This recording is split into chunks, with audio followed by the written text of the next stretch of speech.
বহিরাজ্যে বিভিন্ন প্রতিযোগিতামূলক পরীক্ষা দিতে গিয়ে অনেক সময় সমস্যায় পড়তে হয় ত্রিপুরার ছাত্রছাত্রীদের। এক্ষেত্রে ঘটে প্রাণহানিও। বিষয়টিকে মাথায় রেখে এবার ত্রিপুরাতেই গড়ে তোলা হচ্ছে সর্বভারতীয় পরীক্ষা গ্রহণ কেন্দ্র।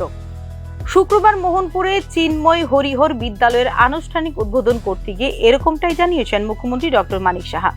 এক্ষেত্রে আগরতলা, উদয়পুর এবং সাব্রুমে স্থাপন করা হচ্ছে সর্বভারতীয় পরীক্ষা গ্রহণ কেন্দ্র, জানিয়েছেন মুখ্যমন্ত্রী। যে নতুন কলেজ, আমরা নতুন এখানে 25টার মতো টোটাল এখন কলেজ হচ্ছে। প্রায় আগে 22টা ছিল, আরো 3টা কলেজ আমরা এখানে শুরু করতে যাচ্ছি। আমবাসা, কাকরাবন, করবুকে। এখানে ত্রিপুরা কম্পিটিটিভ এক্সাম সেন্টার আমরা এবারের বাজেটে রেখেছি। বাইরে যেতে হয় পড়াশোনার করার সুবাদেও বিভিন্ন কম্পিটিটিভ এক্সাম যখন হয়, আপনারা জানেন গত বছর এখানে স্টেট ব্যাংকের একটা পরীক্ষার সময় যখন গুয়াহাটিতে যেতে হয়েছিল, যদিও সে পরীক্ষার্থী ছিল না, সে সেখানে রাস্তার মধ্যে সড়ক দুর্ঘটনায় মারা যায়।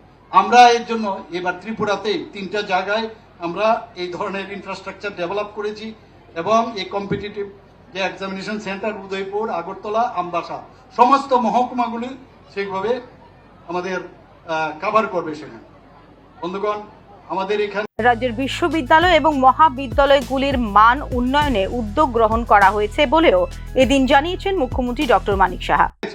আমাদের এখানে ন্যাশনাল ল ইউনিভার্সিটি হয়েছে, ন্যাশনাল ফরেন্সিক ইউনিভার্সিটি হয়েছে, ন্যাশনাল সংস্কৃত ইউনিভার্সিটি হয়েছে, সেন্ট্রাল ইউনিভার্সিটি এখন হয়েছে, আইআইটি, ট্রিপল আইটি হয়েছে, ফিশারি কলেজ হয়েছে, এখানে ভেটেনারি কলেজ হয়েছে, ত্রিপুরা ইনস্টিটিউট অফ টেকনোলজি হয়েছে। তখন আমি গিয়েছিলাম, আমাদের তৎকালীন সময়ে যিনি এডুকেশন মিনিস্টার ছিলেন উনি আমাকে ইনভাইট করেছেন। সেখানে আমরা ড্রোন টেকনোলজি সেন্টার সেখানে আমরা শুরু করি। আমরা এখানে জেনারেল ডিগ্রি কলেজ যে 25টা, তার যাতে আরো বেশি স্ট্যান্ডার্ডাইজেশন হয়, ভালোভাবে পড়াশোনা হয়, আর পড়াশোনার সাথে যাতে করে স্কিল ডেভেলপমেন্ট সেই বিষয়টাও আমরা ত্রিপুরা সরকারের তরফ থেকে আমরা সেটা করছি। এবং এখানে আমাদের স্টেটের এমবিবি ইউনিভার্সিটি আছে, এমবিবি ইউনিভার্সিটিকে যাতে আরো স্ট্রেংথেনিং করা যায়। আমরা জানি এমবিবি কলেজে আমরা পড়েছি এবং one of the best এমবিবি college ছিল পুরো নর্থ ইস্ট এবং ইন্ডিয়ার মধ্যে। সেই জায়গায় তাকে আবার পুনরুদ্ধার করার জন্য আমরা এটাকে ইউনিভার্সিটি করেছি, তার স্ট্যান্ডার্ডাইজেশন যাতে বাড়ে। রাজ্যের শিক্ষা ব্যবস্থা উন্নয়নের জন্য শিক্ষকদের গুণগত মান বৃদ্ধি করতে ব্যবস্থা করা হয়েছে প্রশিক্ষণের। ভালো শিক্ষকদের স্বচ্ছতার সঙ্গে নিয়োগ করা হচ্ছে টেটের মাধ্যমে। বিভিন্ন স্কুলে দেওয়া হচ্ছে নতুন নতুন সুযোগ সুবিধা। ডিজিটাল ইন্ডিয়া ও ডিজিটাল ত্রিপুরা গড়ার লক্ষ্যে smart class, ICT lab, thinker lab চালু করা হয়েছে স্কুলগুলিতে যেসব ঘাটতি রয়েছে সেগুলি পূরণ করা হচ্ছে এবং আগামীতেও তা করা হবে।